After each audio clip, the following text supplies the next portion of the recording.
नमो विष्णुपादाय कृष्णपृष्ठाय भूतले श्रीमते भक्तिवेदांत स्वामिनिति नामिने नमस्ते सारस्वते देवे गौरवाणी प्रचारिणे निर्विशेष शून्यवादी पश्चात देशतारिणे जय श्री कृष्ण चैतन्य प्रभु नित्यानंद श्री अद्वैत गदाधर शिवासादि गौर भक्त वृंद हरे Krishna Krishna Krishna Hare Hare Hare Ram Ram Ram Hare Hare.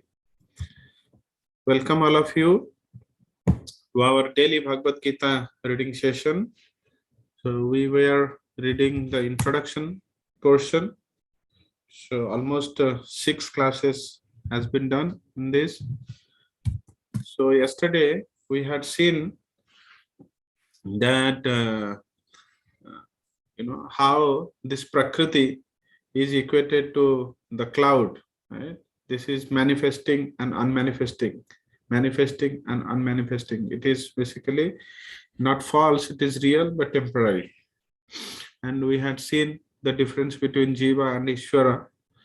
Jiva is conscious, but Ishvara is supreme conscious. Jiva is Kshetrajna, means he is aware of his own body, but Ishvara is conscious of everybody's, And what is material contaminations? So basically, presently we are in material contamination state, but pure consciousness is bhakti, So all this we have seen yesterday. So let us begin our discussion today. Okay. When we are materially contaminated, we are called conditioned. False consciousness is exhibited under the impression that I am a product of material nature. This is called false ego. So contaminated and pure, these are the two states. Okay, contaminated state means we are basically soul, that is pure consciousness, but it is now contaminated by matter. That means identified with the body. Okay, so this is a conditioned state. Okay, so it's a specific, a special condition applied. Okay? So this is not pure. So this is basically false. False consciousness is exhibited under the impression that I am a product of material nature. But soul is not a product of material nature. Soul is beyond the material nature. Okay? Soul is spiritual. Okay, not product of matter. But he thinks in this material contaminated state that I am a product of nature. Okay? So that's the conditioned state. And this is called false ego. False ego, that basically that gives us an identity that I am not a soul, I am the body. That is the role of false ego. So that's the reason you see he get various of designation out of it. Okay, which are bodily designations. That he is a father, he is an engineer, he is a politician, he is a social service worker, many such. One who is absorbed in the thought of bodily conceptions cannot understand his situation. So if someone is very absorbed, very absorbed, then in the bodily conceptions, cannot understand his situation. Bhagavad Gita was spoken to liberate one from the bodily conception of life, and Arjuna put himself in this position in order to receive this information from the Lord. And the business of Bhagavad Gita is to liberate one from bodily conception of life. That means to free us from this material contaminated state and to establish us in pure consciousness. Okay? And Arjuna is acting as a medium. One must become free from the bodily conception of life. That is the preliminary activity for the transcendentalist. Transcendentalist, this word will very often come in Bhagavad Gita. Transcendental means beyond the modes of material nature. This Prakriti, material nature, has 3 modes goodness, passion, and ignorance. So somebody who is trying or who is situated, transcendental means, transcend means to overcome, to go beyond these three modes. That means situated above the modes. Okay. So this is a transcendentalist. Okay. That means divyata, you know, divyata. One who wants to become free, who wants to become liberated, must first of all learn that he is not this material body. This is the first step. You know? He has to learn first that he is not this material body. Okay, then only he will started engaging himself, as per his true identity. When he will learn that, oh, I am not this material body, so that means whatever I am doing all 24 hours is for this body only. So if I am not this material body, whatever I am doing, I am engaging myself all 24 hours in this. Mukti or liberation means freedom from material consciousness. In Srimad Bhagavatam, also the definition of liberation is given. Muktir hitva nyatha rupam swarupena vyavasthitihi.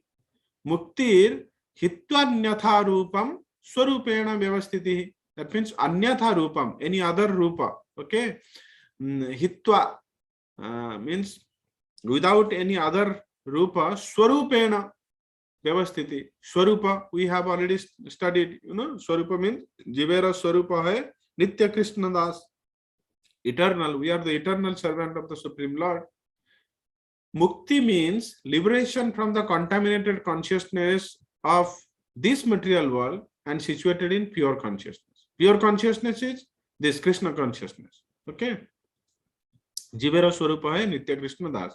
We will identify ourselves as servants of the Supreme Lord. Okay. So we have the similar nature of the Supreme Lord.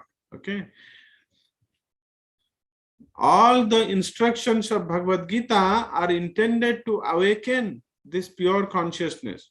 And therefore, we find at the last stage of the Gita's instruction that Krishna is asking Arjuna whether he is now in purified consciousness. So basically, Gita begins with Arjuna lamenting about his situation. And that is basically, we will see, Srila Prabhupada describes that Arjuna is lamenting. Basically, he identifies himself in too much bodily situation. Okay. And then Krishna speaks the entire Bhagavad Gita, and at the end, 18.63, he's asking Arjuna, hey Arjuna, have you deliberated upon it? Whatever I have told you, have you listened carefully? Now deliberate about it and do as you wish. Yatha ichchasi tatha kuru. Then Arjuna says again 18.73, he tells that nashta moho smriti labdha tvat prasadat maya chito stitosmi gata sandeha karisye vachanam tava. Gata sandeha, all my doubt has gone. I will now do whatever you say. Karisya bachanam tava. So that is basically purified consciousness. Purified consciousness means acting in accordance with the instructions of the Lord. Karisya vachanam tava. Whatever Krishna is instructing, that should be our activity. So that is purified consciousness. Okay. That means always endeavoring to please the Lord. Okay. Whenever we will act as per the instruction of the Lord, Lord will be pleased. This is the whole sum and substance of purified consciousness. So like Arjuna is having his journey, all the soul who are reading this Bhagavad Gita will be also in this journey. Okay? From material consciousness to purified consciousness.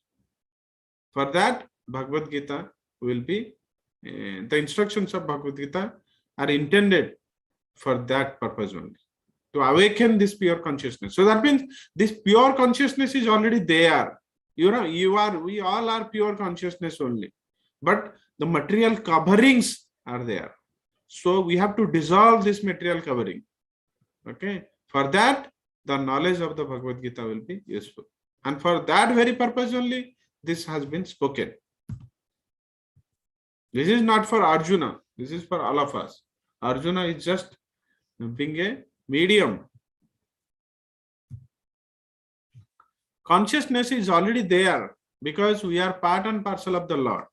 But for us, there is the affinity of being affected by the inferior modes. Okay, we have an affinity. Okay, but Lord has no such affinity, being affected by the inferior modes. Okay, but we have. But the Lord, being the Supreme, is never affected. That is the difference between the Supreme Lord and the small individual souls. What is this consciousness? This consciousness is I am. Then what I am? What am I? In contaminated consciousness, I am means I am the Lord of all I survey. I am the enjoyer.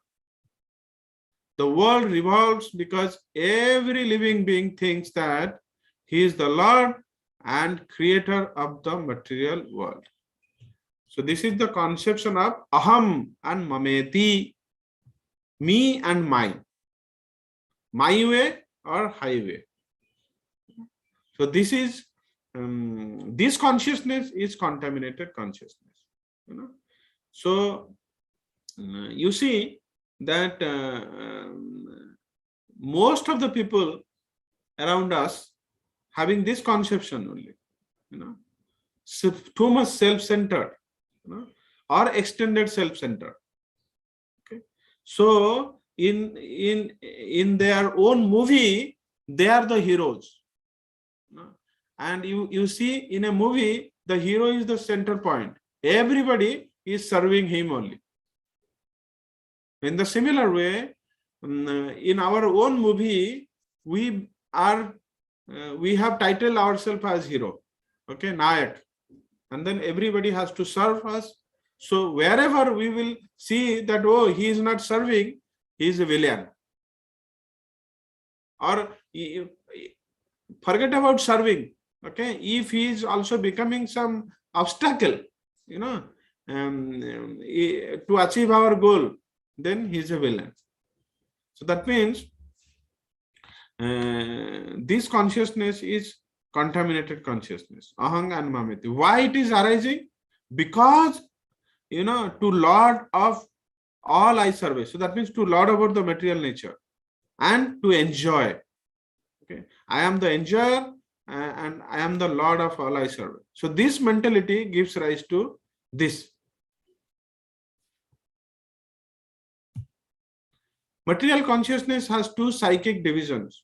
One is that I am the creator and the other is that I am the enjoyer.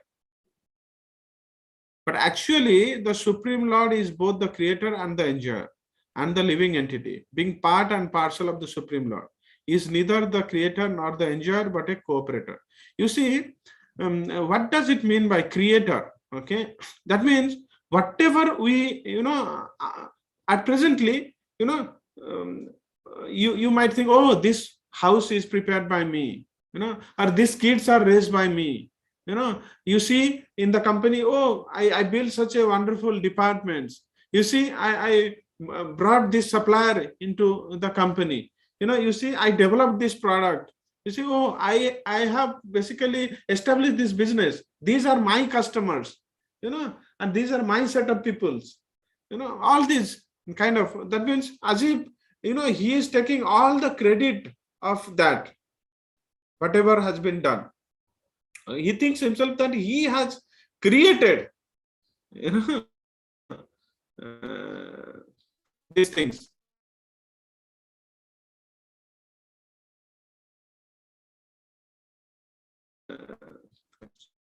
Okay, he always try to enjoy. He always try to get happiness out of that. But actually, the Supreme Lord is both creator and the enjoyer. And the living entity, being part and parcel of the Supreme Lord, is neither the creator nor the enjoyer, but a cooperator. This is actually our actual situation. Then why we are having this psychic conditions that I am the creator, I am the enjoyer? Because we are part and parcel of the Lord. It is there in the Lord. Lord is basically creator and enjoyer. Okay, but since we are the minute particle of him, we are inheriting also the same nature. We are okay because of that inheritations. We are thinking also, oh, we are creator and I am the enjoyer. I am the creator, I am the enjoyer. But actually, I am a cooperator only. I should cooperate with the plan of the Supreme Lord. He is the created and the enjoyed. For instance, a part of a machine cooperates with the whole machine. A part of the body cooperates with the whole body. The hands, legs, eyes, and so on are all parts of the body, but they are not actually the enjoyers. The stomach is the enjoyer. Stomach is the enjoyer. Rest all bodily parts, they are the cooperators. Beautiful example. The legs moves, the hands supply food, the teeth chew, and all parts of the body are engaged in satisfying the stomach, because the stomach is the principal factor that nourishes the body's organization. Therefore, everything is given to the stomach. One nourishes the tree by watering its root, and one nourishes the body by feeding the stomach. Very wonderful example. Okay. Likewise, we are nourishing the tree by watering the roots. We are not watering the twigs, branch, leaves. No. So similarly, one nourishes the body by feeding the stomach. The rest all bodily parts cannot be fed. For if the body is to be kept in a healthy state, then parts of the body must cooperate to feed the stomach. Okay. Hand, legs, everything has to cooperate. Similarly, the Supreme Lord is the enjoyer and the creator, and we as the subordinate living beings are meant to cooperate to satisfy him. This cooperation will actually help us, just as food taken by the stomach, will help all other parts of the body. So you see, every hands, legs, and mouth, teeth, everybody is helping to feed the stomach. What stomach does? Stomach also nourishes all the bodily parts. So similarly, if we cooperate with the Supreme Lord and try to satisfy him, then automatically we will be also satisfied. That is the beautiful concept. If the fingers of the hand think that they should take the food themselves instead of giving it to the stomach, then they will be frustrated. If fingers will keep on thinking, meditating that, oh, I should also enjoy like stomach, but he really cannot enjoy, okay, without feeding stomach, he will be only frustrated. Better is that he should feed the stomach so that stomach will give nourishment to finger. The central figure of creation and of enjoyment is the Supreme Lord, and the living entities are cooperators. By cooperation, they enjoy. Okay, it's not that the living entity will not enjoy. Okay, it is by cooperation. Okay, by cooperation they enjoy. This scene you have seen in Mahabharata. When Durvasa, along with all his 10,000 disciples, wanted to visit Pandavas, and it happens that because Duryodhana had said, Duryodhana has tricked. So, but Pandavas happens to finish their dinner or lunch, and Draupadi was about to wash all these utensils and all. And that point in time, Durvasa went. And he told that after taking a bath, we all are coming. But Krishna arrived at this point because all the Pandavas, they were very morose and they were very, frightened. Okay, what will happen now? They were unhappy. Okay, what will happen now? How we will feed this, great sage Durvasa? Okay, if we are not able to treat him properly, then he will be very angry. Then Krishna arrives at that point and then takes one piece of rice which was sticking on the pot, and thereafter all the Rishi Munis, they were also satisfied because Krishna, the Supreme Lord, has eaten something. Okay, that itself filled the stomach of all the other rishis. So this is what it is. So when Krishna will be happy, if by our endeavor we can make him happy, then we will also get happiness. So in this cooperation, we will also enjoy. The relation is also like that of the master and the servant. If the master is fully satisfied, then the servant is satisfied. Because you see, if master is satisfied, then he gives lot of money to servant, and gives extra bonus, extra bakshis, and gives good gifts in Diwali, Dasera. Okay, but if master is not satisfied, can servant lead a good life? No, because servant is fully dependent on master. Similarly, the Supreme Lord should be satisfied, although the tendency to become the creator and the tendency to enjoy the material world are there also in the living entities, because these tendencies are there in the Supreme Lord who has created the manifested cosmic world. And this is we have spoken. We shall find, therefore, in this Bhagavad Gita that the complete whole is comprised of the Supreme Controller, the controlled living entities, the cosmic manifestation, eternal time, and karma or activities, and all of these are explained in this text. Okay. So Bhagavad Gita is speaking all these 5 subject matters, Jiva, Jagata, Jagadish, Karma, Kala, all of these taken completely from the complete whole, and the complete whole is called the Supreme Absolute Truth. The complete whole and the complete absolute truth are the complete personality of Godhead Sri Krishna. All manifestations are due to his different energy. He is the complete whole. Basically, everything what that exists, okay, is due to the Supreme Lord only. Okay, everything has come out of him. Janmadi yasyataha. He is the source of everything. And rest all manifestation, whatever we are seeing, these are his various energies.